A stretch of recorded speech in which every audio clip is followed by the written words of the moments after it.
बहुत सोच समझ के कर रहा हूँ, आप ये मत सोचिएगा शुरू से क्यों देख रहे हैं। 27 मार्च का पेपर है, 27 मार्च, और इसमें सेमीकंडक्टर छोड़ के सब कुछ प्रेजेंट है। शायद ईएम वेव्स के क्वेश्चन भी नहीं आए थे।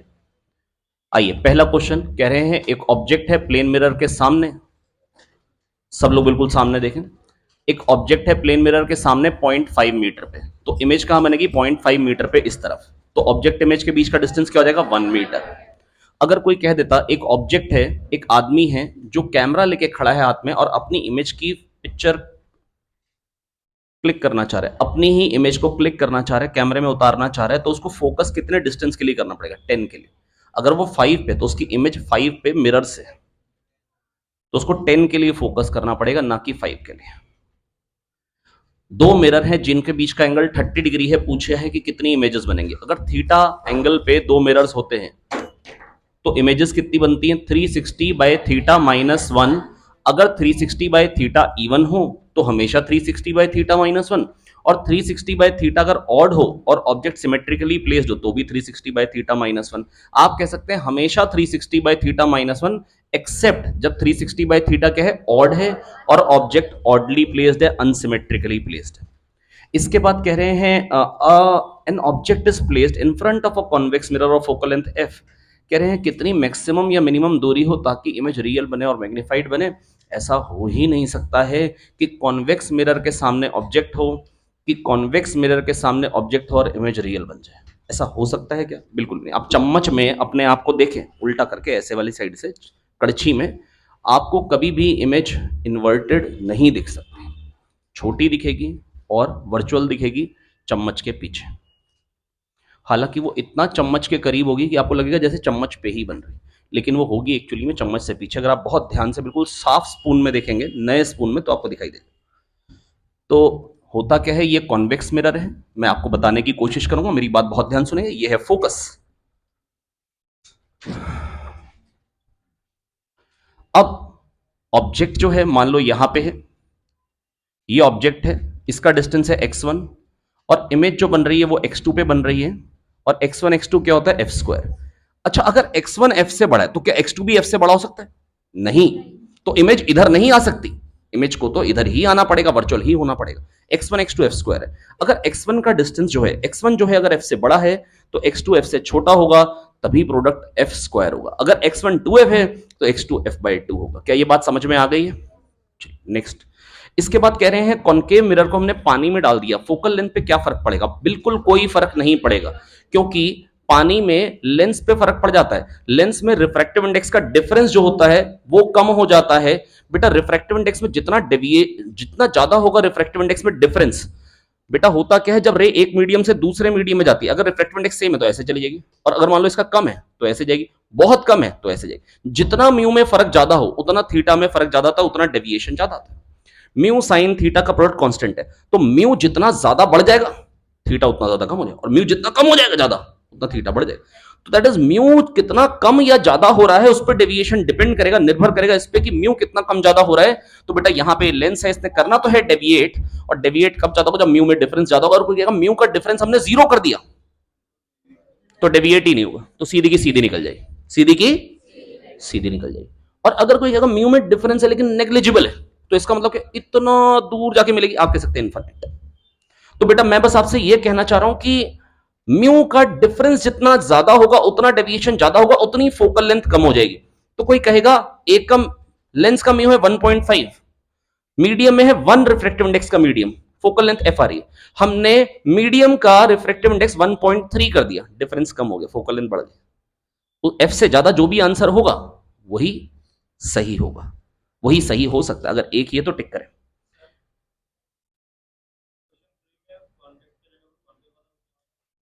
किसमें? बेटा कोई भी मिरर हो, पानी हो, बेटा कुछ भी हो, जो भी फोकल लेंथ आनी हो तो r/2 आनी है, लॉज ऑफ रिफ्लेक्शन तो फॉलो होंगे।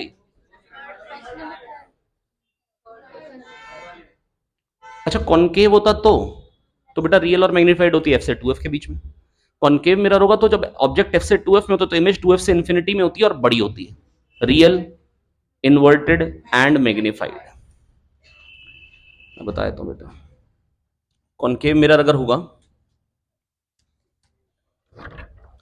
अगर कॉनकेव मिरर है तो बेटा अगर ये फोकस है, ये 2f है, तो अगर ऑब्जेक्ट अगर यहां है x1 पे, तो इमेज कहां आएगी? अब अगर ये फोकस से कम हो गया, f से डिस्टेंस कम हो गया, तो x2 f से ज्यादा हो जाएगा। तो ये तो पक्का है कि रियल बन गई, क्योंकि मिरर के सेम साइड पे ही बन रही है। एक बात। दूसरी बात, f बाय x1 को बहुत ध्यान से देखिए, x1 f से कम है तो वैल्यू 1 से बड़ी आ जाएगी, तो मैग्नीफाइड बनेगी। कैसी बनेगी? कह दो आगे समझ में यार।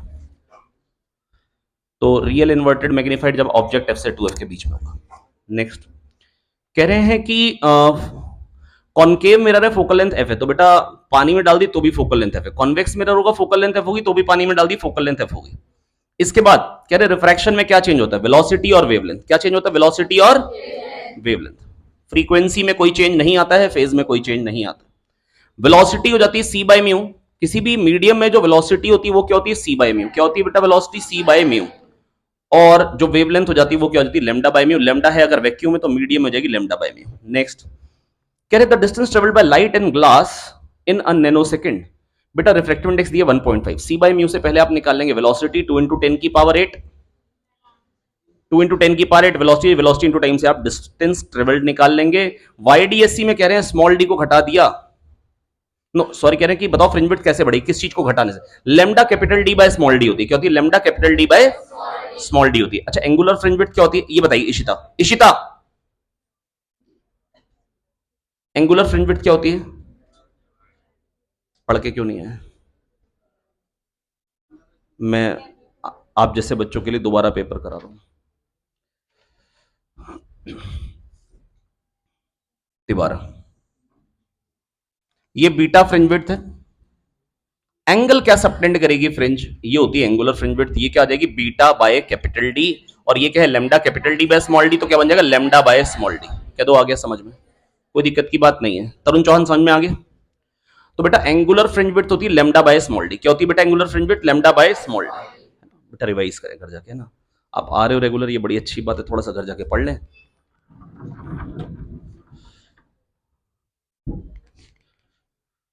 मतलब जिस टाइम से आप गुजर रहे हैं ना, मतलब आप ये समझ लीजिए कि अगर आपको लग रहा है मेहनत करनी पड़ रही, तो बेटा हाँ ये बिल्कुल साफ सीधी सी बात है बेटा, कामयाब होने के लिए मेहनत करनी पड़ती है।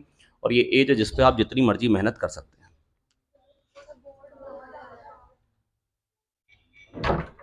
Thank you. अच्छा अब देखो बेटा, ये बात सुनो बहुत ध्यान से।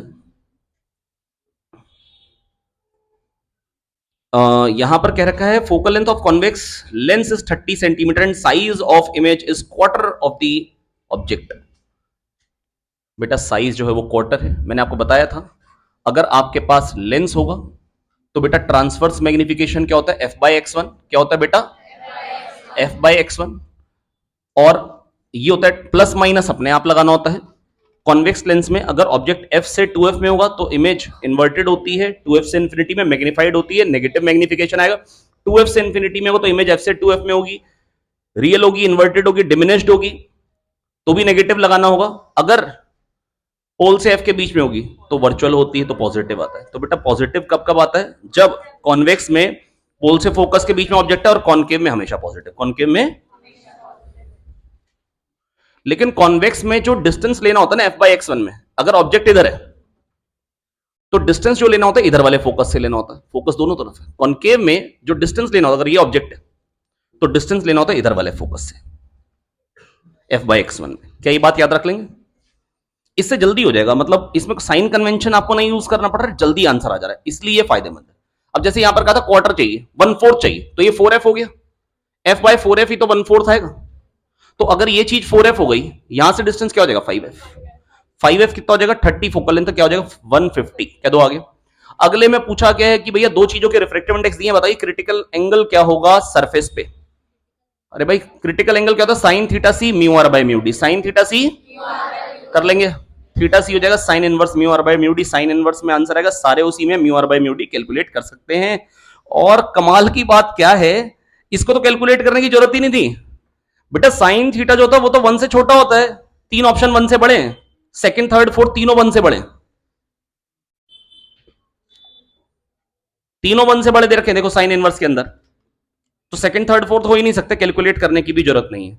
अगले में कह रहे हैं कि भाई हमने कॉन्वेक्स लेंस को इक्वी कॉन्वेक्स लेंस को हमने ऐसे काट दिया आधा, तो क्या हो गया, एंगल ऑफ प्रिज्म जो है वो आपने आधा कर दिया। एंगल ऑफ, बेटा अगर प्रिज्म का एंगल अगर ए होता है तो डेविएशन क्या था, म्यू माइनस 1 है। क्या आता है बेटा डेविएशन, म्यू माइनस 1a आता है डेविएशन। क्या आता है डेविएशन, म्यू माइनस 1a। तो बेटा अगर डेविएशन आता है म्यू माइनस 1a, प्लीज मेरी बात सुनेंगे बहुत ध्यान से, अगर डेविएशन आ रहा है म्यू माइनस 1a, बोरा, अगर डेविएशन आ रहा है म्यू माइनस 1a और अगर आपने एंगल ऑफ प्रिज्म को आधा कर दिया तो डेविएशन जो था वो आधा हो जाएगा, फोकल लेंथ डबल हो जाएगी। पहले क्या था, यह था डेविएशन, अब आपने क्या किया, डेविएशन को हाफ कर दिया, फोकल लेंथ क्या हो जाएगी, डबल हो जाएगी। फोकल लेंथ क्या हो जाएगी, क्या दो समझ में आ गया, कोई दिक्कत की बात नहीं है, बहुत बढ़िया। नेक्स्ट, इसके बाद कह रहे हैं एक 4.5 सेंटीमीटर की नीडल है, 12 सेंटीमीटर पे पड़ी है, 12 सेंटीमीटर पे है कॉन्वेक्स मिरर से। अब बेटा बताना है कि मैग्निफिकेशन क्या आएगा। मैग्निफिकेशन कॉन्वेक्स मिरर के सामने है तो मैं पक्का कह सकता हूं, अभी बता चुका हूं, कॉन्वेक्स मिरर में इमेज जो बनती है कैसी बनती है, छोटी बनती है। तो सबसे पहली बात मैग्निफिकेशन लेस देन 1 आएगा, पर सारे ही ऑप्शन में लेस देन 1 है, इसलिए कोई फायदा नहीं मिला। और इसके बाद दूसरी बात क्या पूछिए, लोकेशन। दूसरी बात क्या पूछिए, लोकेशन। आप ये वाला पेपर के ऑप्टिक्स के क्वेश्चन कर लीजिए, अगले वाले पेपर के कर लीजिए, 12th के से अगले वाला को वो कर लीजिए, उसके बाद आपको ऑप्टिक्स से क्वेश्चन करने की जरूरत खत्म हो जाएगी। जो भी वैरायटी हो सकती है वो सारी इसी में आ जाएगी। पर आप ध्यान से कर लीजिएगा ये क्वेश्चन, आपको अगर ये क्वेश्चन बनाने आ गए, सारे क्वेश्चन बनेंगे इसी पे। बड़े आगे। अच्छा अब देखिए यहां पर क्या है कि भैया ये कॉन्वेक्स मिरर है, बड़ी अच्छी बात है, ये कॉन्वेक्स मिरर है, इसकी फोकल लेंथ क्या दे रखी, 15। तो बेटा फोकस कहां हो गया, यहां पे 15 पे, ठीक है भैया, ये फोकस हो गया, और फोकस कहां पे आ गया, 15 पे। और ऑब्जेक्ट कहां पर पड़ा है बेटा, 12 से यहां से 12 पे पड़ा, यहां से 12 पे पड़ा, और ऑब्जेक्ट की हाइट कितनी, 4.5, दैट इज 9/2 कह दू, करेक्ट है। पर बेटा पूछा क्या, मैग्निफिकेशन, मैग्निफिकेशन होता है f/x1। मैग्निफिकेशन क्या होता है, अगर x1 जो है वो f से बड़ा है तो x2 f से छोटा है। f/x1, x1 f से बड़ा है, डिनोमिनेटर बड़ा है, न्यूमरेटर छोटा है, वैल्यू 1 से कम हो गई। f/x1, f क्या है 15, x1 क्या है 27, 3 5 3 9 5/9 आएगा, पर 5/9 दो ऑप्शन में है, झंड हो चुकी है। x1 क्या आ रहा है, x1 कितना आ रहा है, 15 12 27, फोकस से ऑब्जेक्ट का डिस्टेंस क्या है 27, x1 x2 f square, f square क्या हो गया 15 इंटू 15, 9 3 27, 3 5 15, 3 5 15, 9 से डिवाइड कर दिया, करेक्ट है। अब यहां पे क्या गया 25/3, x2 क्या आ गया 25/3, तो यहां से 25/3 पे आ रहा है इमेज, यहां से फोकस से, तो पोल से क्या डिस्टेंस हो जाएगा 15 माइनस 25/3, तो ये क्या आ जाएगा बेटा 45 माइनस 25, 20/3। अगर कैलकुलेशन में डर लगे तो आराम से कर लीजिए। आप लोग कई बार पता क्या होता है, पेपर में कैलकुलेशन में घबरा जाते हैं, नहीं लिख के कर लो, कोई दिक्कत की बात नहीं। ये छोटी छोटी चीजों से घबराना नहीं, हल्की सी कैलकुलेशन आ गई तो आप डर जाते हैं पेपर में। 20/3 ये क्या जाएगा 6.66666। और कैलकुलेशन से ना डर सबको लगता है ना, जेई के बच्चों को भी लगता है, नीट के बच्चों को भी लगता है। आपको करना क्या होता है, कैलकुलेशन से आप ना पहले मार्क कर लीजिए वो क्वेश्चन ना, हाँ आप जैसे पेपर डिस्कशन हो रहा है जिसमें अच्छी कैलकुलेशन का क्वेश्चन है वो मार्क कर लीजिए पहले, और उसके बाद जब करीब 4-5 पेपर इकट्ठे हो जाएं जो कैलकुलेशन वाले क्वेश्चन है तो उनको इकट्ठे एक दिन कर डालिए बैठ के, डर अपने आप खत्म हो जाएगा। वो आपको करना ही पड़ता है, वो फेस करना पड़ता है उस चीज को जिससे डर लग रहा है ना। ये 10 पेपर जब इकट्ठे हो सारे कैलकुलेशन वाले क्वेश्चन निपटाइए एक दिन, खूब सारी कैलकुलेशन एक ही दिन कर डालिए, आपका डर अपने आप मर जाएगा। आई इसके बाद अगला क्वेश्चन बेटा क्या कह रहे हैं, कह रहे हैं फ्रीक्वेंसी 1:2 के रेशियो में आ रही है और वर्क फंक्शन भी 1:2 के रेशियो में, जो थ्रेशोल्ड एनर्जी वो भी 1:2 के रेशियो में। मतलब एक मेटल है ये दूसरा मेटल है, इसका वर्क फंक्शन फाइ है तो इसका 2 फाइ है, इस पर फ्रीक्वेंसी न्यू आ रही है तो इस पर 2 न्यू आ रही है, तो एच न्यू माइनस फाइ होती है मैक्सिमम काइनेटिक एनर्जी। यहां पे क्या 2 HNU minus 2 phi, that is twice of HNU minus phi, that is maximum kinetic energy भी क्या आ जाएगी 1:2 के रेशियो में, बस ये पूछा क्वेश्चन में।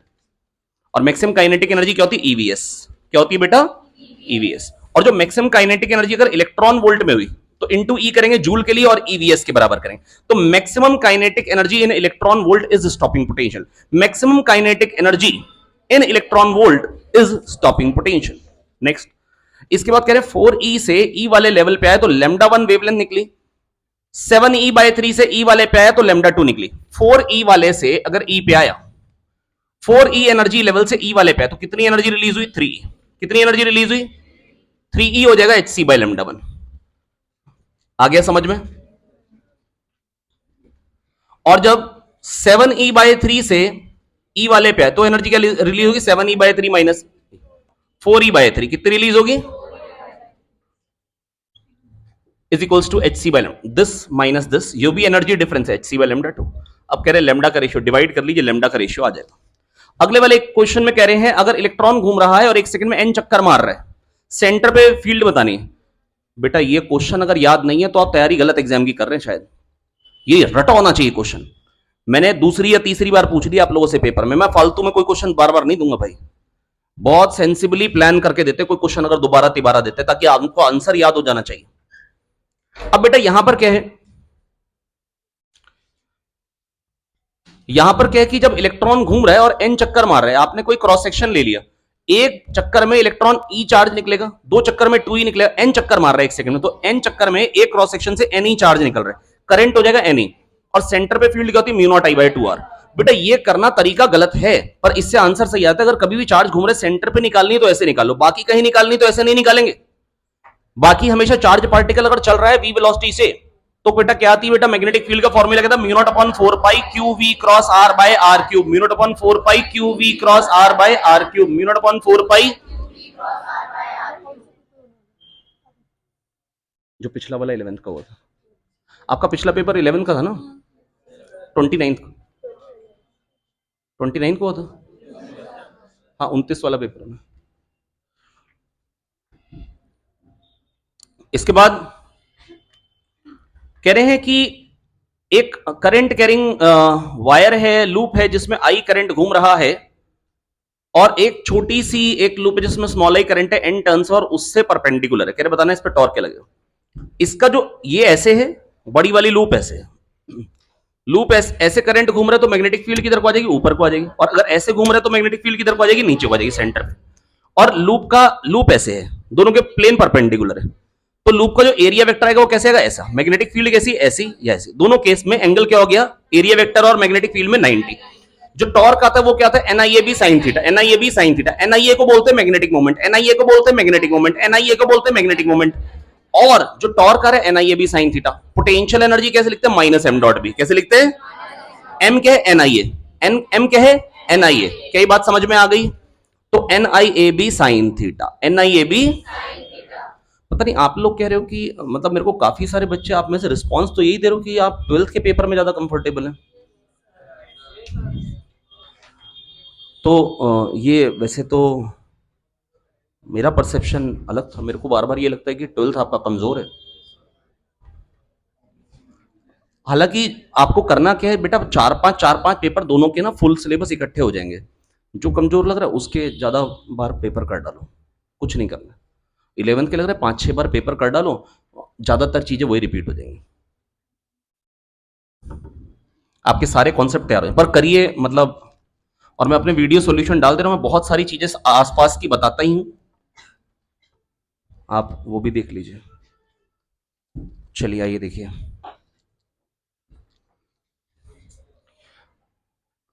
बढ़ाएं कहानी आगे। If an electron revolves round the new, अच्छा ये तो हो गया।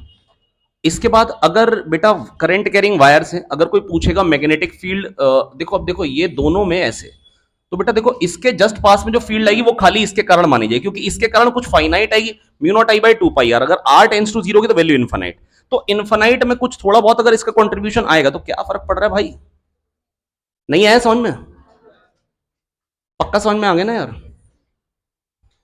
तो बेटा यहां पर जो फील्ड आएगी वो ऊपर को आएगी, यहां पे पॉजिटिव इनफाइनाइट बनेगा और जस्ट इधर नेगेटिव इनफाइनाइट, वही यहां पे हो जाएगा। यहां पे पॉजिटिव इनफाइनाइट बनेगा और जस्ट इधर नेगेटिव इनफाइनाइट बनेगा फील्ड। तो ऐसा देख लीजिए कहां पे, पहले नेगेटिव इनफाइनाइट, पहले में नहीं है, पहले ये negative infinite, positive infinite, negative infinite, positive infinite. ऐसा कहां आ रहा है? दूसरे में आ रहा है, बस दूसरे में ही आता है, बस दूसरे में। और बीच में जीरो भी आना चाहिए। तो खाली अब अगर आप इतना देख ले रहे हैं काम बन जा रहा है। नेक्स्ट, म्यू 1 म्यू 3 मीडियम जब आ रहा है, देखो ध्यान से, म्यू 1 और म्यू 3 वाला जब मीडियम आ रहा है, ये म्यू 3 वाला है, ये म्यू 1 वाला है, तो बेटा रेस सीधी निकल जा रही है। इसका मतलब म्यू में डिफरेंस नहीं है, इसका मतलब म्यू में डिफरेंस नहीं है। अब बेटा यहां पर क्या हो रहा है, रे जो है बेटा क्या दिखा रखी है, ऐसे जा रही है, इसका मतलब नॉर्मल की तरफ जा रही है। नॉर्मल तो ये आगे ना बेटा, टेंजेंट से परपेंडिकुलर को नॉर्मल बोलते हैं, नॉर्मल की तरफ आ रही मतलब म्यू ज्यादा होगा, म्यू 2 जो है वो म्यू 3 से बड़ा होगा। हो गया। नेक्स्ट कह रहे हैं एक डाइपोल है, ये प्लेट्स के बीच में पड़ा है, कैपेसिटर प्लेट्स के बीच में पड़ा है, बताना है कि इसकी पोटेंशियल एनर्जी होगी। पोटेंशियल एनर्जी क्या होती है बेटा, माइनस पी डॉट ई। क्या होती है? मैग्नेटिक फील्ड में क्या होती है, माइनस एम डॉट बी। वहां पे माइनस पी डॉट ई, वहां पर पी क्या है, इलेक्ट्रिक डाइपोल मोमेंट, वहां पर मैग्नेटिक डाइपोल मोमेंट है। अगर बार मैग्नेट है, अगर उसका मैग्नेटिक डाइपोल गिवन है एम, तो वो माइनस एम डॉट बी, और यहां पर माइनस पी डॉट ई। वहां पर अगर मेरे को कहेंगे भैया रोटेट करने कितना वर्क करना पड़ेगा, इंक्रीज इन पोटेंशियल एनर्जी, यहां पर कहेंगे वर्क डन कितना करना है, इंक्रीज इन पोटेंशियल एनर्जी। वहां पर माइनस एम डॉट बी, यहां पे minus P dot E. Equilibrium position कितनी होती है, दो, एक जीरो वाली और एक 180 वाली। जीरो वाली कौन सी होती है, स्टेबल, और 180 वाली कौन सी होती है। और डांगी मेरे दोस्त, टाइम पास तो नहीं हो रहा, ज्यादा फायदा हो रहा है थोड़ा बहुत।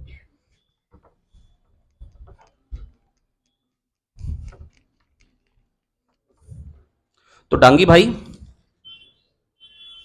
यहां पर कह रहे हैं plus sigma charge density minus sigma charge density. अगर बेटा सिग्मा चार्ज डेंसिटी की प्लेट है तो फील्ड कितनी आती है, sigma bye 2 epsilon nought, minus sigma वाले कारण गई सिग्मा बाय 2 एप्सिलॉन नॉट, तो टोटल क्या हो जाएगी, sigma bye epsilon nought minus Q plus Q. Dipole moment क्या हो जाएगा, क्यूएल, डाइपोल मोमेंट क्या हो जाएगा, P minus P E cos zero minus sigma P by epsilon nought, minus sigma P by. अगला कह रहे हैं potentiometer wire has length 4 metre and resistance 6 ohm. The resistance that must be connected in series with the wire and a battery of 4 volt so as to get a potential gradient of 5 millivolt per centimeter on the wire.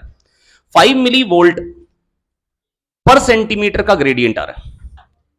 5 millivolt हो गया 0.005, 5 millivolt क्या हो गया 0.00, ये आ गया potential gradient. ये क्या आ गया,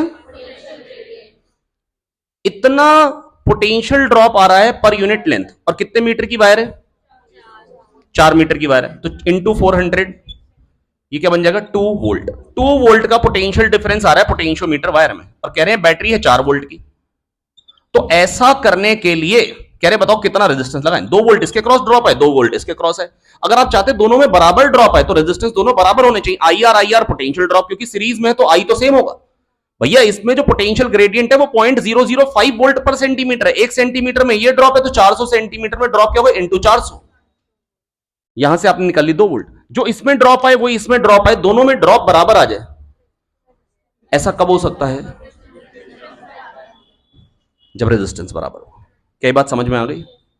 अगला कह रहे हैं power dissipated in 2 ohm resistor is, 2 ohm वाले में पावर डिसिपेशन क्या है।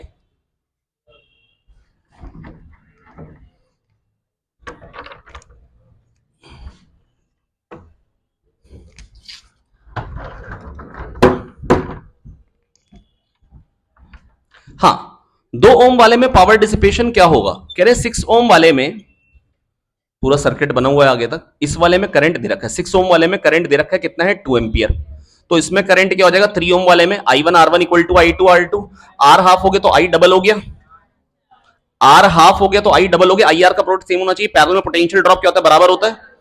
अब बेटा यहां पे क्या हो जाएगा 6 एंपियर हो जाएगा, I स्क्वायर R की वैल्यू क्या है 6 स्क्वायर इंटू 2, ये कितना आ जाएगा बेटा 72 वॉट।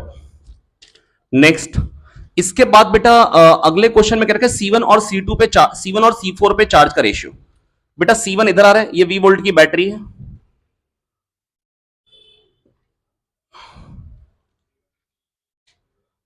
बेटा देखो C3 और C4 जो है वो सीरीज में है, उनको तो पहले एक बना दो, उनको पहले एक बना दिया, 12 और 6 था तो उसको बना दो 12 और 12/2 का हो जाएगा 12/3 दैट इज 4 माइक्रोफैरेड, और यहां दे रखा है 2 माइक्रोफैरेड, बहुत ही शानदार। और अब बेटा अगर इसके क्रॉस पोटेंशियल डिफरेंस V है तो इसमें चार्ज क्या देगा 4V, इसमें क्या देगा 2V, क्योंकि पैरेलल में पोटेंशियल ड्रॉप बराबर होगा। Q equal to Q1 plus Q2, जो चार्ज आएगा दो में बटेगा, तो यहां पे चार्ज क्या देगा 6V। तो चार्ज का रेशियो बताना है, इससे इसका बताना तो 2/3, इससे इसका बताना है तो 3/2। देख लेना किससे किसका बताना है, मैं पढ़ नहीं रहा हूं। नेक्स्ट, अब बेटा कह रहे करंट ऐसे जा रहा है तो बताओ ईएमएफ कैसा डेवलप होगा, minus L D by D T. कैसे डेवलप होता है, minus L D by D T. तो बेटा अगर ये करंट ऐसे जा रहा है, देखो ध्यान से, ऐसा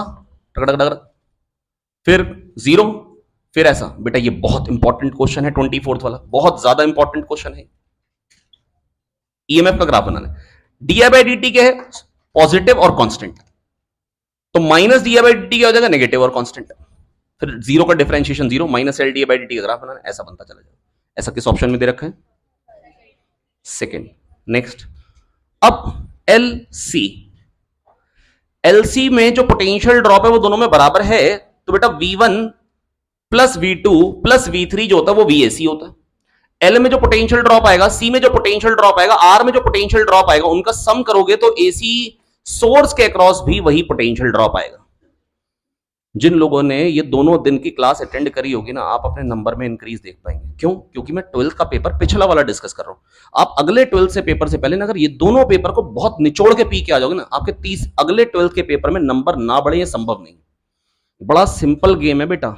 आप क्रिकेट का एक मैच खेलो, दूसरा मैच खेलो, तीसरा मैच खेलो, आप 10 मैच खेलो, 11वें मैच में और अच्छा खेल पाओगे। आप उस सिलेबस का पेपर अगर ज्यादा बार दे दोगे ना, चीजें तो वही रिपीट होंगी ना यार, सिलेबस तो वही है।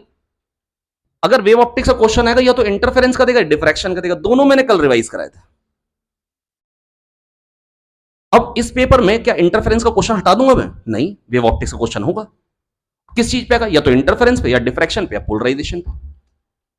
तीन ही चीजें। रिजॉल्विंग पावर कह लो, बहुत छोटा सा है इसलिए उसको नहीं नाम ले रहा हूं, मतलब मेन तीन चीजें ना। और अगर आपने 12th के 3 पेपर दे लिए तो तीनों चीजें हो गई। रे ऑप्टिक्स का क्वेश्चन पाएगा, ज्यादातर लेंस पे आता है, प्रिज्म पे आता है। इस बार लेंस तैयार हो गया, मान लो इस बार प्रिज्म का क्वेश्चन है, नहीं कर पाओगे तो अगली बार प्रिज्म का क्वेश्चन कर पाओगे। बस मैं आपको इतना ही कह रहा हूं कि आप हार मत मानो बेटा, बड़े ही आसानी से जिता दूं। आगे को जो पेपर डिजाइन करने वाले हैं, हाँ डेफिनेट ये भी बता रहा हूं कि आप लोगों के पेपर अलग डिजाइन करने वाले हैं। अब आगे फिजिक्स में स्पीड बैच के अलग होंगे। आपके पेपर में केवल प्रोबेबल क्वेश्चंस होंगे ज्यादा, जिनके आने की संभावनाएं बहुत ज्यादा है। आप केवल केवल वो पेपर करके चले जाइए। मैं आपको बस इतना कह रहा हूं, जो मेरे 15 पेपर होंगे ना, आप निचोड़ के पी लीजिएगा, 150 नंबर ऐसे चुटकी बजा के आ जाएंगे। लेकिन आप लोग लगातार आते रहे, हार ना माने, बात मान लो आखिरी दिन तक। जीतना बड़ा ही आसान है, बहुत बेकार गेम है। और बेटा जो लोग बाउंड्री पे हो ना बेटा, अर्पित आप, है ना, मतलब कुछ बच्चों के नंबर नोटिस किए आप बेटा बड़ी आराम से आगे पहुंच जाओगे, बिल्कुल बाउंड्री पे खड़े हो। जो लोग 100, 125, 150 नंबर की रेंज में है ना, अगर आप ये सोचे बैठो कि अपने ना हार जाना, नहीं नहीं, 100, 125, 150 नंबर तो बड़े आराम से कवर होते हैं। हाँ, सिलेबस पूरा करने के बाद, जब, क्योंकि ना पहले क्या था, आप लोग लगातार वार्म अप कर रहे थे, समझ लो, अब खेल रहे हो। ये एक्चुअल प्रिपरेशन है। जब आप पेपर बार बार देख लोगे ना, मैं आपको बार बार यही कह रहा हूं कि बड़ा आसान है गेम, क्योंकि बेटा रिपीटेशन है। और किस चीज का है, जो अब आपको पेपर मिल रहे हैं इसी का। आप बस आखिरी दिन तक दौड़ लो, हार ना मान के बैठ जाना। अगर हम लोग दौड़ रहे हैं तो आप लोगों को भी दौड़ना है। बड़ा सिंपल गेम है, बड़ा ही सिंपल गेम है। आप लोग बस मेहनत कर लो यार, जीतना आसान है। खाली में अगले साल दोबारा तैयारी करनी पड़ जाएगी, टेंशन यार, योंडिन मजा नहीं आएगा यार। योंडिन अभी से निकल जाओ ना यार, इतनी दूर से स्पीति से आए बेटा, शिडुप ने बोला कि सर के पास आ गए तो निकल गए, फिर ऐसे ही चले जाओगे तो फायदा क्या होगा। वो शिडुप जैसे बच्चे तो निकलेंगे निकलेंगे, उसके लिए तो जान देने का मन कर जाएगा ना टीचर को। टीचर कह रहा है कि भाई ये काम कर दे, फालतू सा काम। वो कमबख्त लपक के बंदर की तरह चढ़ गया था एक जगह, तो वो तो बच्चा ही अलग है। वो तो बोलेगा मेरे को, मेरे कॉलेज में आओ, मेरे को बहुत जरूरी काम है, तो मैं भाग जाऊंगा। हाँ, आपके पेपर के टाइम पे नहीं।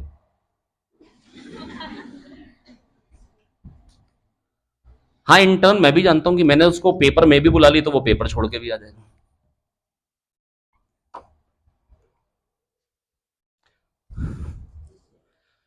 चलिए, 26वां क्वेश्चन, यहां पर क्या बेटा, 5 डाइलेक्ट्रिक कांस्टेंट का हमने ये डाल दिए, पहले तो था नहीं।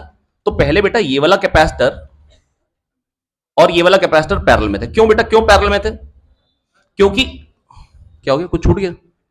25वां, VL plus VC plus VR, जो तीनों के अक्रॉस जो पोटेंशियल ड्रॉप आ रहा है किसी भी इंस्टेंट पे, ये RMS वैल्यूज नहीं है बेटा। देखो मेरी बात सुनो बहुत ध्यान से, ये 3 लड़कियां हैं और ये कमरे में बंद है। अब ये क्या कर रही है कि इसको पैसे दे देती है, कभी ये इसको पैसे, कोई गेम खेल रही है, बिजनेस खेल रही है, अब ये पैसे का इंटरचेंज कर रही है, लेकिन जो टोटल पैसे हैं वो तो वही के वही है ना। किसी समय पे हो सकता है ये सबसे ज्यादा अमीर हो, मान लो 100 रुपए टोटल थे, एक टाइम ऐसा है इसके पास 100 रुपए मैक्सिमम, एक टाइम ऐसा है ये जो सबसे मैक्सिमम अचीव करी 90 अचीव करी और वो 80।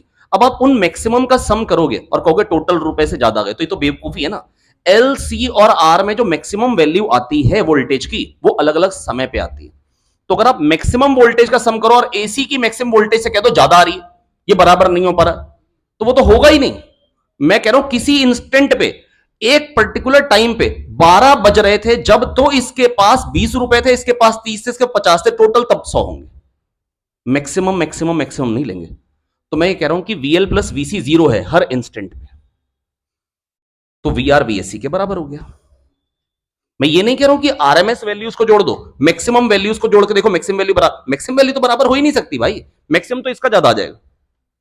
क्या ये बात समझ में आ गई? तो कोई कहेगा एल के क्रॉस पीक वैल्यू, सी के क्रॉस पीक वैल्यू और आर के क्रॉस पीक वैल्यू का सम कर दे, तो एसी सोर्स की जो पीक वैल्यू होगी उसके बराबर आएगी। तो क्या है चीज, गलत या सही? गलत। क्या ये बात समझ में आ गई? कोई कहेगा वोल्टेज जो हमारा वोल्ट मीटर रीड कर रहा है, वोल्ट मीटर क्या रीड करता है? आरएमएस। तो आरएमएस वैल्यू प्रोपोर्शनल किसके? पीक वैल्यू के, V0/√2। तो आरएमएस वैल्यूज का सम कर दो, आरएमएस वैल्यू आ जाएगी? नहीं, आपको हर इंस्टेंट पे, क्योंकि उसकी जो आरएमएस वैल्यू आ रही है वो भी एक अलग टाइम पे आती है, आरएमएस वैल्यू भी अलग अलग टाइम पे अचीव होती है। तो बेटा बस मैं आपसे इतना कहना चाह रहा हूं, आप वोल्टेजेस का सम करके एसी सोर्स के वोल्टेज के बराबर नहीं कर सकते हैं हर इंस्टेंट पे। t=1 सेकंड पे जो तीनों के क्रॉस वोल्टेज होगी और t=1 पे जो एसी सोर्स के क्रॉस वोल्टेज होगी वो बराबर होगी।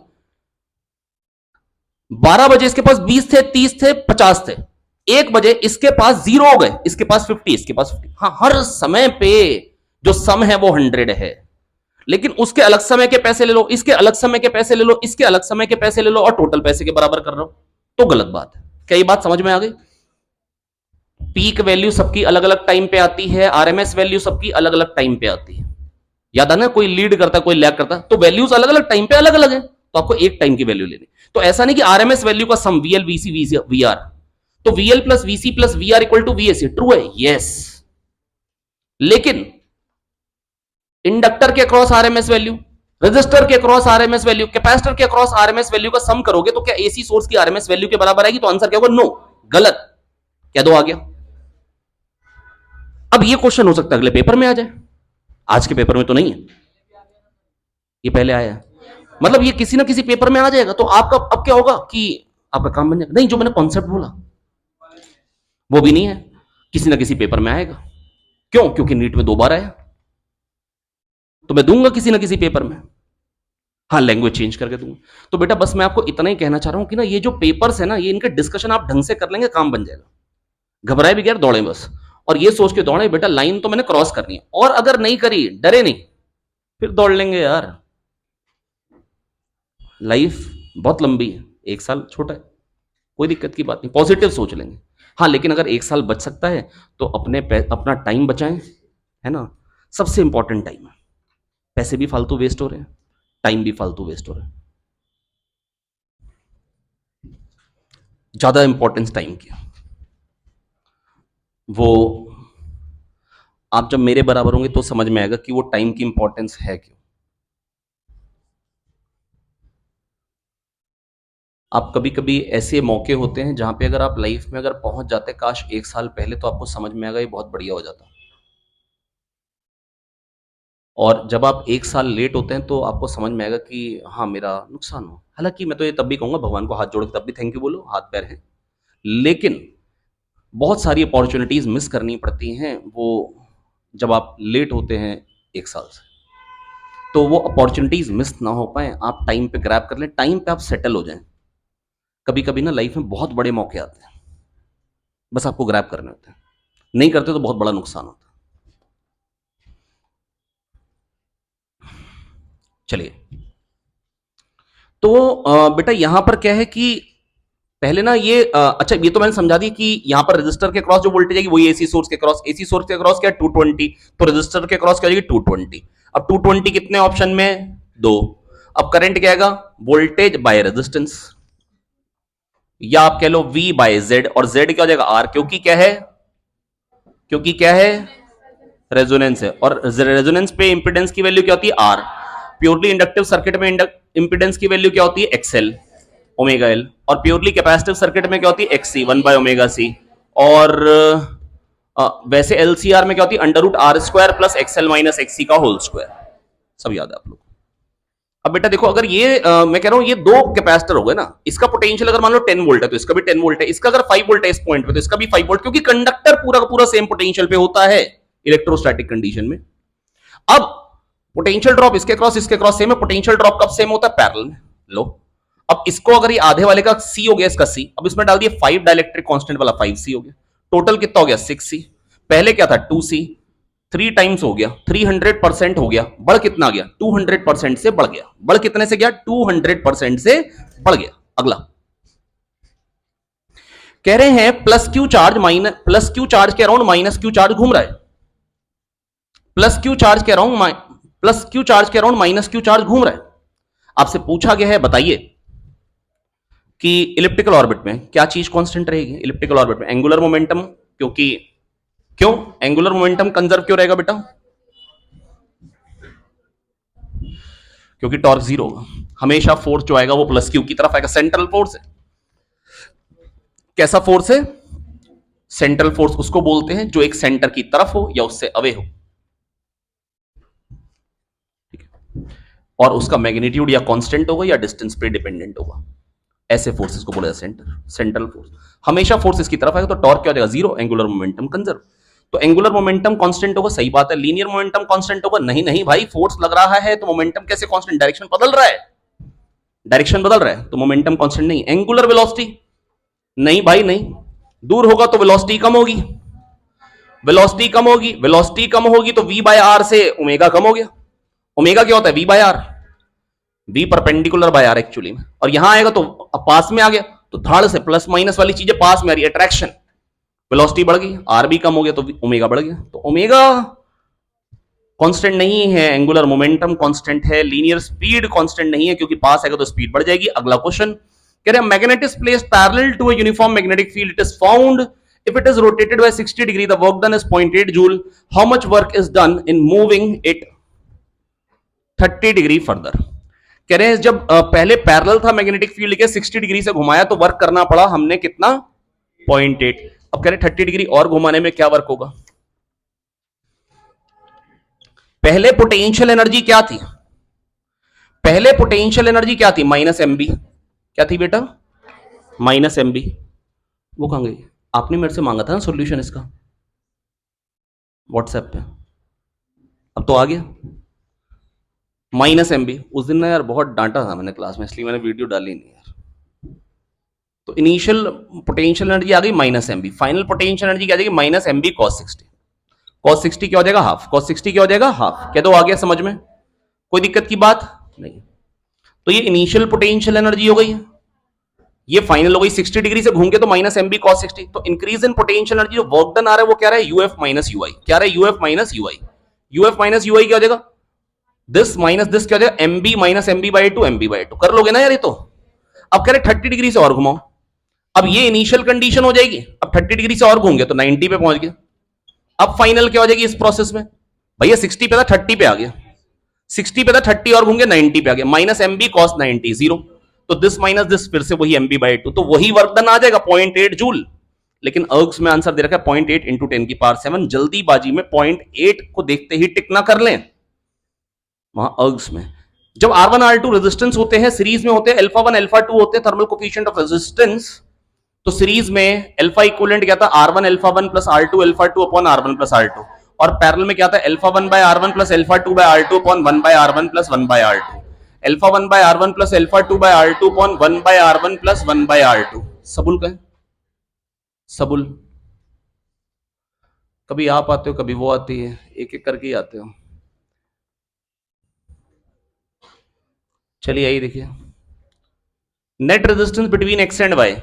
बेटा एक एक रेजिस्टेंस के बाद शॉर्ट सर्किटिंग हुई हुई है, ये एक रेजिस्टेंस है, यहां शॉर्ट सर्किटिंग है, यहां एक और। अब इसके बाद जो भी हमको मतलब ही नहीं है, वहां तो करंट जाने का ही नहीं, यहां जीरो रेजिस्टेंस यहीं से आ जाएगा। तो आर और आर 2R हो गया खाली रेजिस्टेंस, कितना हो जाएगा रेजिस्टेंस 2R। बेटा अगर चेंजिंग मैग्नेटिक फील्ड होती है, जो इलेक्ट्रिक फील्ड इंड्यूस होती है, अंदर क्या होती है प्रोपोर्शनल टू आर, बाहर क्या होती है इनवर्सली प्रोपोर्शनल टू आर। अंदर होती है R by two DB by D T, R by two DB by D T, बाहर क्या होती है R square by two R DB by D T, R square by two R DB by D T. अंदर होती है R by two DB by D T, बाहर होती है R square by two R DB by D T. ये थोड़ा सा rarely पूछा जाता है, पर आप देखो ना ईएमआई में, जो मैं आपको बार बार समझा रहा हूं, टॉपिक्स कितने हैं ईएमआई में, Faraday law, Lenz's law, direction निकालने के लिए, डायरेक्शन पे क्वेश्चन पहले पूछ चुका हूं, हाँ पूछ चुका हूं। लेंज और फैराडे लॉ पे ईएमएफ निकलवा चुका हूं, minus D phi by D T, हाँ निकलवा चुका हूं पिछले पेपर में। उसके बाद अगला टॉपिक क्या आता है, म्यूचुअल इंडक्शन आता है, क्वेश्चन आ चुका है, आ चुका है। और सेल्फ इंडक्टेंस आ चुका है, अभी भी इस पेपर में भी क्वेश्चन है, पिछले पेपर में भी आया है। और इंड्यूस्ड इलेक्ट्रिक फील्ड, सारे टॉपिक पे क्वेश्चन आ गया। बस मैं आपको ये कह रहा हूं, ये पेपर बहुत ध्यान से करना है। अंदर जो फील्ड आती है वो क्या आती है प्रोपोर्शनल टू आर, और बाहर क्या आती है इनवर्सली प्रोपोर्शनल। क्या ये बात याद आ गई? अंदर जो फील्ड आती है इंड्यूस्ड इलेक्ट्रिक फील्ड, वो होती है R by two DB by D T, और बाहर जो फील्ड आती है ये कैपिटल आर। आउटसाइड जो इंड्यूस्ड इलेक्ट्रिक फील्ड आती है, सर्कुलर लूप बनाती है। जो चेंजिंग मैग्नेटिक फील्ड से इलेक्ट्रिक फील्ड होती है, वो क्या कैसे लूप बनाती है, close loop. Electric field line वो कैसे लूप बनाती है, close loop. R square by two R DB by D T, R square by two R DB by D T. क्या दो आ गया यार। नेक्स्ट,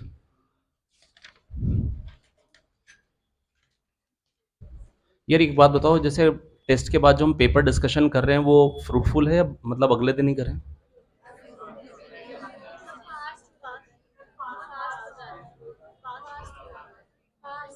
फास्ट हो जाता है,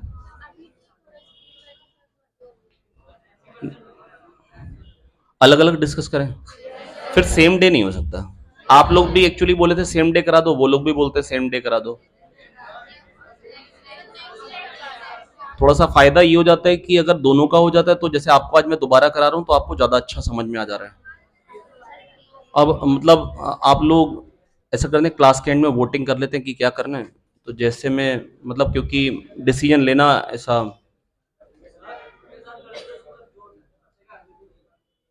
उनके साथ कर लें, अगले दिन डाउट्स एक बार दोबारा कर लें, ये सही है, हो भी गया। और अगर आप कहोगे पूरा पेपर ही दोबारा कर लो, तो मैं आपको एक बात बताऊं बेटा, अगर मेरे से आपने एक एक पेपर को ना 3-3 बार करा लिया, जिस पेपर का रिजल्ट आपको 80% दिखता है ना हमारा। अच्छा, एक तो पहली बात झूठ बिल्कुल नहीं है भाई, उस बैच का ना बच्चा, एक तो ये ओम सिंह का भाई यहाँ बैठा है, आज तक उससे बढ़िया रिजल्ट कभी नहीं है। उससे पिछले बैच का भी बच्चों के भाई यहाँ पे बैठे होंगे, भाई बहन, उसमें उतना अच्छा नहीं आया था। उस समय अच्छा इसलिए आया था क्योंकि बेटा हमको ना बार बार पेपर डिले हो रहा था, मैंने एक एक पेपर को 3-3 बार रिवाइज करा दिया था, 3-3 4-4 बार। ऐसा हो गया था कि मैंने एक एक पेपर की वीडियो बनाई थी ना जब रिवाइज कराते हुए, आप हैरान हो जाएंगे देख के, अगर वो वीडियोस देखेंगे ना, 12 मिनट में 13 मिनट में एक पेपर रिवाइज करा रहा हूं। तो वो जो इतनी बार मैंने रिवाइज करा दिया था कि काम बहुत आसान हो जाता है बच्चों के लिए। तो ये जो दोबारा तिबारा करना है, ये नुकसान नहीं है, आप उस तरीके से ना सोच नहीं पाते हैं। जितना ज्यादा आप हमारे साथ टाइम स्पेंड करते हैं ना, उतना क्या होता है, आपका तरीका हमारे जैसा हो जाता है। और हमारा जैसे का मतलब है एग्जामिनर के जैसा, एग्जामिनर हम जैसा ही है। इसके बाद पोटेंशियल एनर्जी क्या आएगी, के Q Q by D. Potential energy क्या आएगी, के क्यू क्यू बाई डी इसकी, के क्यू क्यू बाई डी इसकी, और के क्यू क्यू बाई डी इसकी, तो क्या हो जाएगी 3 के क्यू बाई डी। ये प्लस क्यू चार्ज है, ये माइनस क्यू चार्ज है, बताना यहां पर पोटेंशियल क्या आएगा, के क्यू बाई आर माइनस के क्यू बाई आर, 0। इसके बाद पूछा है पोटेंशियल दे रखा है और पूछी है इलेक्ट्रिक फील्ड। बेटा कभी पोटेंशियल एनर्जी दे देंगे और फोर्स पूछ लेंगे, तो फोर्स और पोटेंशियल एनर्जी में क्या रिलेशन होता है, minus del U by del X F X minus del U by del Y F Y minus del U by del Z F Z.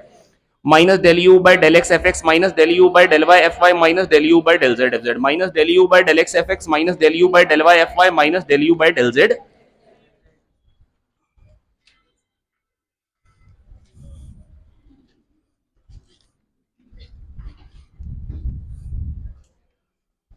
हाँ, तो बेटा यहां पर पोटेंशियल, यहां पे पोटेंशियल दे रखा तो minus del we by del X E X minus del we by del Y E Y minus del we by del Z E Z. बेटा वाई की तो जरूरत ही नहीं यहां पे, क्यों? क्योंकि जो पूरा का पूरा वो एक्स में है, तो डेल बाय डेल वाई तो जीरो आएगा। डेल बाय डेल वाई का मतलब होता है only x is variable, y and z are constant. तो minus del we by del x करना तो पहले del we by del x कर लो, फिर माइनस लगा लो यार। 10x माइनस 10 माइनस लगाना है यहाँ पे माइनस, यहाँ पे प्लस, x इक्वल टू 1 पे बताना है, जीरो आ गई वैल्यू। नेक्स्ट यहां पर पूछा total power dissipated in what. 6 3 का इक्विवेलेंट क्या हो जाएगा 2, 6 और 6/2 का 6/3, 2 2 4 का 6, तो रेजिस्टेंस हो गया 6 और वोल्टेज है 18। 18/6 से करंट आ गया 3 एम्पियर, ये 6 ओम है, करंट आ गया 3 ampere, I square R 9 6 54, I square हो गया 9, 9 6 54, आई स्क्वायर आर की वैल्यू निकालनी थी। नेक्स्ट क्वेश्चन देखिए, बहुत मुश्किल नहीं है। A 10 microfarad capacitor is charged to a potential difference of 50 volt and is connected to another capacitor in parallel. Now the common potential difference becomes 20 volt. The capacitance of second capacitor is.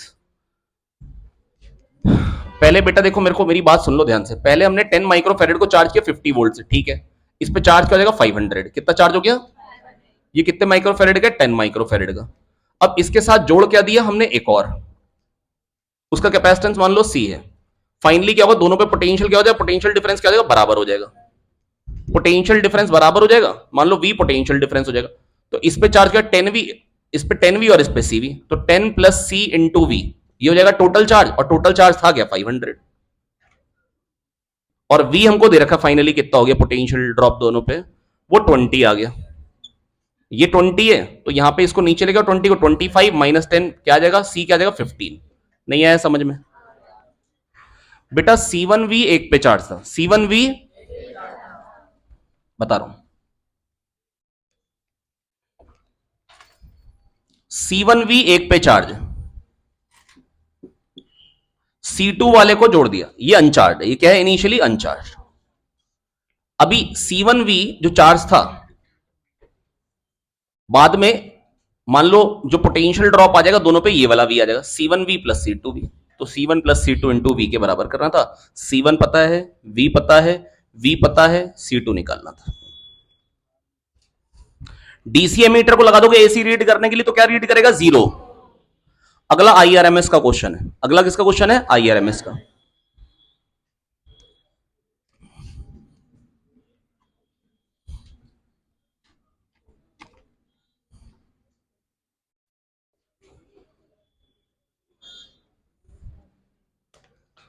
I equal to I naught plus I1 sine omega t. I square की value क्या हो जाएगी? I naught square plus I1 square sine square omega t plus 2I0 I1 sine omega t. सही बात है। पहले क्या करते हैं आरएमएस निकालने के लिए? पहले स्क्वायर करते हैं फिर मीन लेते हैं। I0 स्क्वायर का मीन तो I0 स्क्वायर हो जाएगा, साइन स्क्वायर का मीन क्या हो जाएगा? हाफ, और साइन का मीन क्या हो जाता है? 0। ये हो गई मीन स्क्वायर, ये क्या हो गई? रूट मीन स्क्वायर, खत्म। नेक्स्ट कह रहे हैं a long horizontal wire is rigidly fixed and carries 100 ampere current, and another wire of linear mass density 2 into 10 की power minus 3 kilogram per meter placed below and parallel to the fixed wire, if the free wire kept 2 centimeter below and hangs। कह रहे free wire जो है वो hang कर रही है, तो बताइए करंट कितना उसमें? अबे इसमें दे रखा 100 एम्पियर, और कितना नीचे जरा जल्दी बताओ? 2 सेंटीमीटर नीचे। और अब बेटा जो फोर्स पर यूनिट लेंथ आता है बेटा, वो क्या था? अगर सेम डायरेक्शन में तो अट्रैक्टिव होता है, अपोजिट डायरेक्शन में तो रिपल्सिव होता है। और बेटा जो फोर्स आता है पर यूनिट लेंथ, वो आता है mu naught I1 I2 upon 2 pi D. अगर कोई कहेगा इनफाइनाइट लेंथ पे फोर्स, तो इनफाइनाइट होगा, IL भी तो इनफाइनाइट हो जाएगा, लेंथ इनफाइनाइट हो गई तो फोर्स इनफाइनाइट। पर बेटा अगर कोई मेरे से कह रहा है कि अब जो फोर्स निकालना है वो पर यूनिट लेंथ निकालना है, तो I1B, तो बेटा वो क्या था? Mu naught I1 I2 upon 2 pi d. क्या था बेटा? Mu naught I1 I2 upon 2 pi d, mu naught I1 I2 upon 2 pi d. Magnetic field में अलग अलग चीज की मैग्नेटिक फील्ड याद है? रिंग की सेंटर पे म्यू नॉट आई बाय 2 पार, mu naught I by 2 R. और अगर आर्क होगी तो क्या आएगी, mu naught I by 2 R होती है 2 पाई एंगल के कारण, वन एंगल के कारण अपॉन 2 पाई, थीटा के कारण इनटू थीटा। याद आ गई बात। इन्फिनाइट वायर के कारण mu naught I by 4 pi R, semi infinite mu naught I by 4 pi R, mu naught I by 2 pi R, और आधी के कारण आधी mu naught I by 4 pi R. Solenoid के अंदर mu naught I N, solenoid के end पे mu naught I N by 2, और टोरॉइड के अंदर mu naught I N by 2 pi R, mu naught I N bye अंदर खाली इसी रीजन होती है, बाहर जो टोरॉइड के बाहर क्या होती है, जीरो। ये भी पूछ चुका हूं।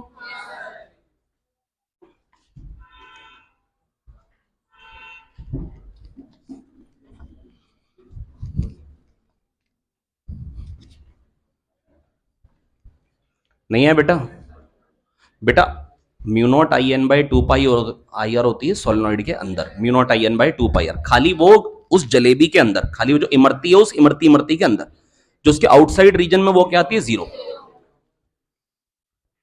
अब बेटा सोचो अगर ये इक्विलिब्रियम में, तो फोर्स क्या हो जाएगा, ऊपर को mu naught I one I 2 by 2 pi G, 2 pi D, और वन लेंथ का मास दे रखा है, तो mg के बराबर कर दो, खत्म बात यार। वहां से एक वायर में करंट पूछा, निकाल लेंगे। कैलकुलेशन काफी आसान थी। क्वेश्चन नंबर 40,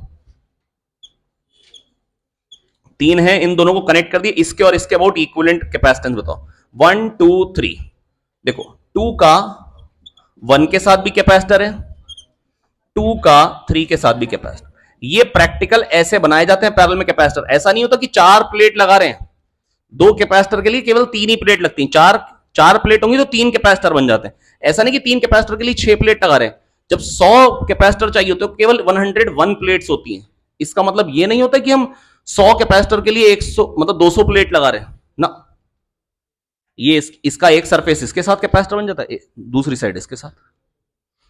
तो यहां पर ये कितना आ गया बेटा, 2 का 1 के साथ है, 2 का 3 के साथ है, 1 3 तो कनेक्टेड है, तो ये हो गया पैरेलल में सीसी का 2c, 2a epsilon naught by D. Next, earthing हो रखी है एक ही सर्किट में, जब दो पॉइंट हो तो उन दोनों पॉइंट को क्या करना था, मोड़ के हमने इकट्ठे सरिये में गाड़ के अंदर डाल रखा होता है। तो जब अलग अलग पॉइंट पे भी अर्थिंग दिखा रखी हो एक ही सर्किट में, तो आपको करना क्या होता है, उन दोनों को ज्वाइन कर दो, 2c और c, 2c और 2c बाई 2 का 2c बाई 3, 2 इंटू 6 बाई 3, मतलब 12 और 6 है ना, ध्यान से देखो, 12 और 6 है, क्या हो गया 12 और 12 बाई 2, देखो ध्यान से, नहीं था तो पहले बता देते यार, बेटा शेयर कर लो। 12 और 12 बाई 2 क्या हो जाएगा, 12 बाई 3 4, तो 4 माइक्रोफेरेड आ गया, और 15 वोल्ट की बैटरी है। क्या पूछा है, चार्ज, अबे यार सीवी यार, 12 और 12 बाई 2 का 12 बाई 3, और ये क्या है 15, 15 four the 60, 60 micro coulomb charge आएगा। येलो लाइट यूज करिए, और कह रहे 7 पाई फेज डिफरेंस है। जब फेज डिफरेंस होता है 2 एन पाई, तो मैक्सिमा येलो बनेगा, मिनिमा पे क्या बनेगा, डार्क, डार्क को क्या बोलते हैं, ब्लैक। इसके बाद कह रहे हैं अगर 4a और 2a अगर एम्पलीट्यूड है, तो फेज डिफरेंस अगर दे रखा है पाई, मिनिमा, एम्पलीट्यूड क्या हो जाएगा 2a, intensity proportional to A square, 2a का स्क्वायर 4a स्क्वायर। बेटा लेकिन ना कई बार ये गलत क्वेश्चन आ चुका है, इंटेंसिटी को ए स्क्वायर ही मान लेते हैं। ये नीट मेंस बोर्ड्स 3 में आ चुका है, अगर मेरे को सही याद है तो एडवांस में था, पता नहीं बहुत टाइम पहले की बात है। एडवांस की बुक्स में तो दे रखा होता है गलत क्वेश्चन, और बहुत बड़े बड़े कोचिंग इंस्टीट्यूट्स की बुक्स में, मतलब आई ए स्क्वायर नहीं होता, I proportional to A square होता है। Next, in YDSC, I naught is the intensity at central maxima, beta is the fringe width, intensity at a point, intensity at a distance x from the center, centre से x distance पे intensity होगी। x पे पहले बताओ path difference कितना आएगा, बेटा theta पे आता है D sine theta path difference, sine theta बन जाता है टेन थीटा, टेन थीटा क्या हो जाएगा, x by capital D, D X by capital D, ये आ गया पाथ डिफरेंस। और फेज डिफरेंस क्या होता है, 2 pi by lambda path difference, 2 pi by lambda, lambda capital D by small D क्या हो जाएगी, fringe width, 2 pi by beta into X, ये आ गया फेज डिफरेंस। अब आई क्या होता है, I equal to I max cos square 5 by 2, I equal to I max cos square 5 by 2, I equal to I max cos square 5 by 5, आपको पता है कॉस स्क्वायर 5 बाई 2 कर लीजिए, ऑप्शन 3 आंसर दिख गया।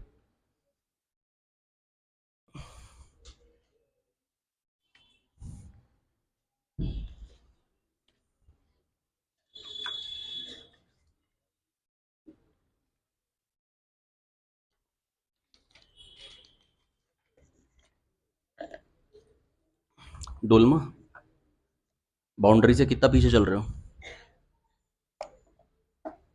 जिस पे कॉलेज मिलेगा वहां पे हिमाचल में, उससे कितना पीछे हो? 100 से ज्यादा? 200 से ज्यादा? तो मेहनत कर रहे हो ना? अंगों का है, अंगों 100 का डिफरेंस है, ज्यादा है? 100 का है, हो जाएगा कवर,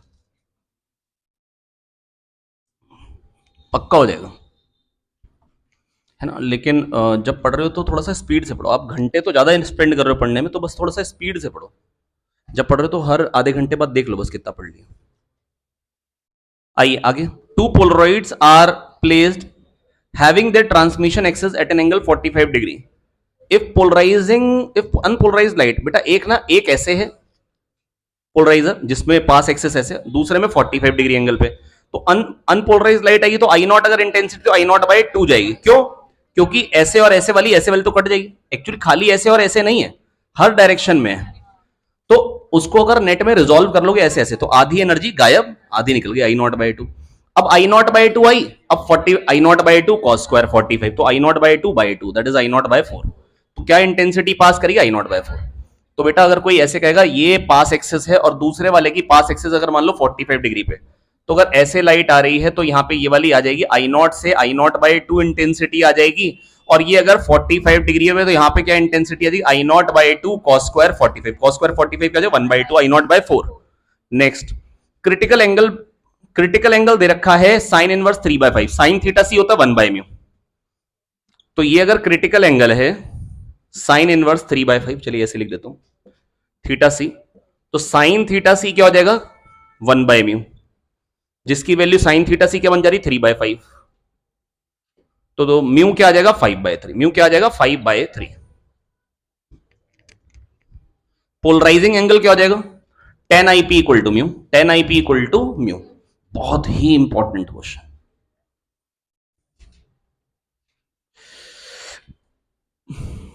अगला 47, 48, 49, 50, चार बाकी। समय कितना हो गया? बस हो गया, बस 4 मिनट ही लगेंगे।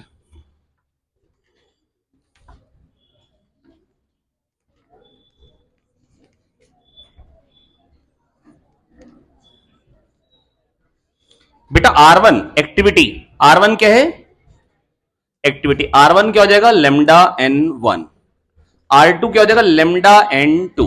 हमसे पूछा गया है बताइए कितने न्यूक्लियाई फूट गए, तो N1 थे N2 हो गए। मान लो पहले एक्टिविटी R1 थी, अब R2 गई, तो फूट कितने गए? N1 माइनस N2, सब्ट्रैक्ट कर दो। लेमडा N1 माइनस N2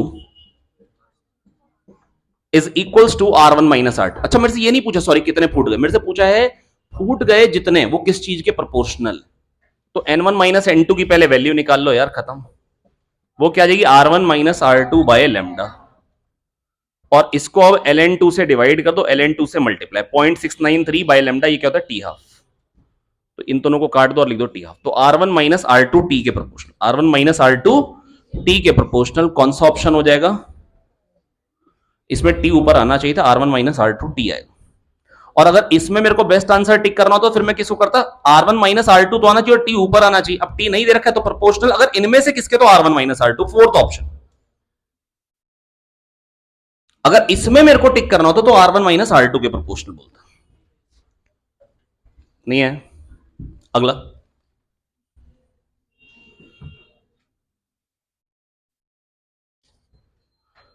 कह रहे हैं two radioactive material x1 x2 have decay constant 10 lambda and lambda if initially they have same number of nuclei, then the ratio of number of nuclei of x1 to x2 will be 1 by e।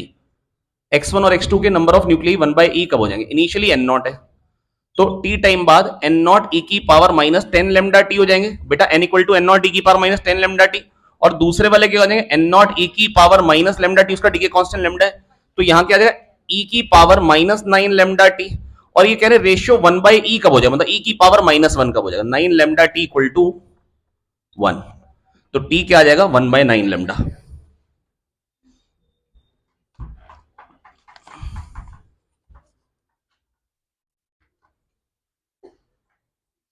Vanshika,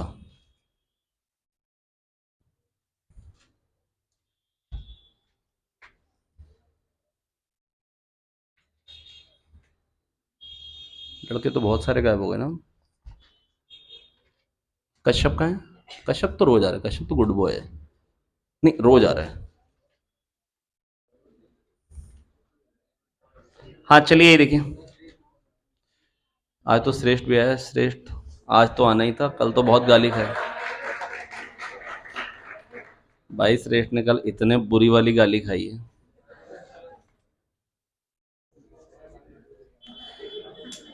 actually माँ बाप ना give up कर गए बेटा, वो बहुत helpless feel कर रहे थे। अब मेहनत कर लो यार, मतलब हताश करो लेकिन इतना नहीं यार। हाँ ये देखिए,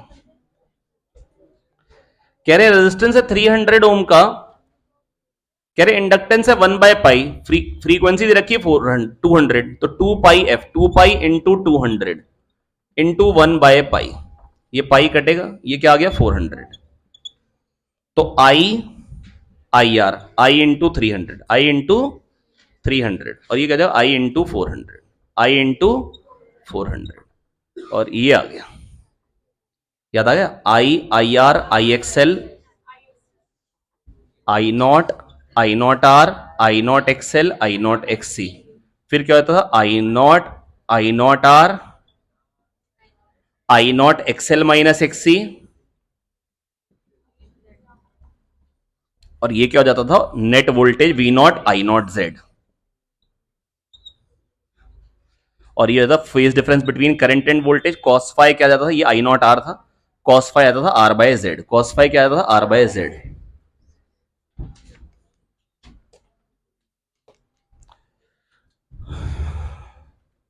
कॉस फाई क्या था आर बाय जेड। इसके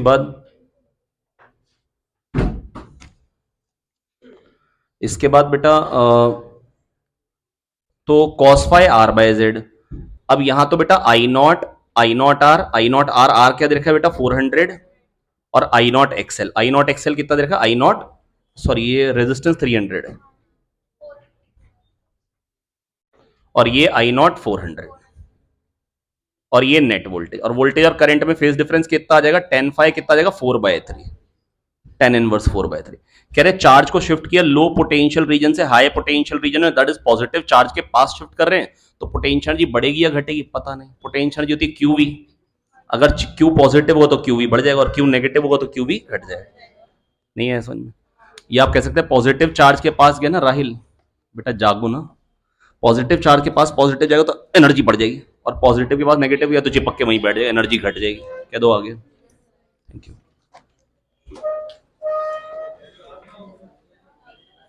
हाँ 1 मिनट रुक जाएंगे ना।